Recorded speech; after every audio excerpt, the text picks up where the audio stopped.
భారత్ పాకిస్తాన్ మధ్య జరుగుతున్న యుద్ధంలో బలూచిస్తాన్ లిబరేషన్ ఆర్మీ కీలక నిర్ణయం తీసుకుంది. యుద్ధంలో భారత్ కు చేదోడుగా నిలుస్తామని ప్రకటించింది. భారత్ ఆర్మీగా పనిచేసి పాకిస్తాన్ ఆర్మీని మట్టుబెడతామని ప్రకటించింది. పాక్ ను ఉగ్రవాద దేశంగా గుర్తించాలని బలూచ్ లిబరేషన్ ఆర్మీ కోరింది. పాకిస్తాన్ పై దాడి కొనసాగించాలని విజ్ఞప్తి చేసింది. పశ్చిమ సరిహద్దు నుండి మద్దతు అందించడానికి తాము సిద్ధంగా ఉన్నామని తెలిపింది. పాక్ పై భారత్ నిర్ణయాత్మక చర్య తీసుకుంటే పాక్ పై దాడి చేస్తామని తెలిపింది.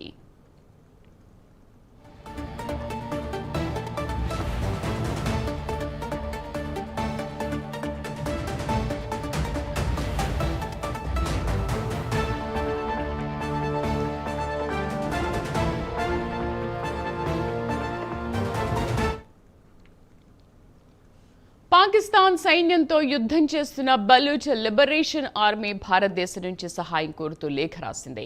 భారతదేశం పాకిస్తాన్పై దాడి చేయాలని కోరింది. భారతదేశం ఒక అడుగు ముందుకేస్తే పశ్చిమ దేశాల నుండి దాన్ని నాశనం చేయడానికి సిద్ధంగా ఉన్నామని తెలిపింది. బలూచ్ లిబరేషన్ ఆర్మీ ఏ దేశానికి కీలుబొమ్మ కాదని, ప్రాంతీయ సైనిక రాజకీయ సమీకరణాలతో నిర్ణయాత్మక పార్టీగా ఎదిగిందని స్పష్టం చేసింది.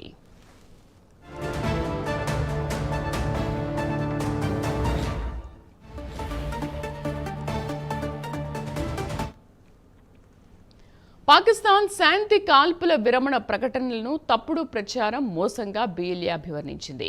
ఇది పాకిస్తాన్ వ్యూహాత్మక చర్య మాత్రమే అని లేఖలో తెలిపింది. పాకిస్తాన్ మాటలకు బలైపోవద్దని, నిర్ణయాత్మక చర్యలు తీసుకోవాలని తాము భారతదేశం, ప్రాంతీయ శక్తులకు విజ్ఞప్తి చేస్తున్నామని కోరింది. పాకిస్తాన్ను ఉగ్రవాద దేశంగా అభివర్ణించిన బిఎల్ఏ పాకిస్తాన్ నిఘా సంస్థ ఐఎస్ఐ ప్రపంచ ఉగ్రవాదానికి కేంద్రంగా పనిచేస్తోందని మండిపడింది.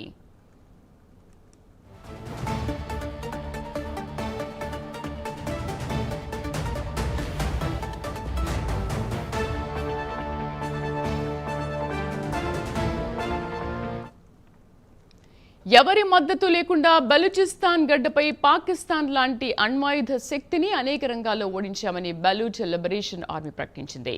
పాకిస్తాన్ను దాని మూలాల నుంచి నిర్మూలించడానికి భారతదేశం తమకు రాజకీయ, దౌత్య, సైనిక మద్దతు ఇవ్వాలని కోరింది. పాకిస్తాన్ ఉన్నంతకాలం ఈ ప్రాంతంలో ఉగ్రవాదం, అస్థిరత కొనసాగుతాయని బిఎల్ఏ తెలిపింది.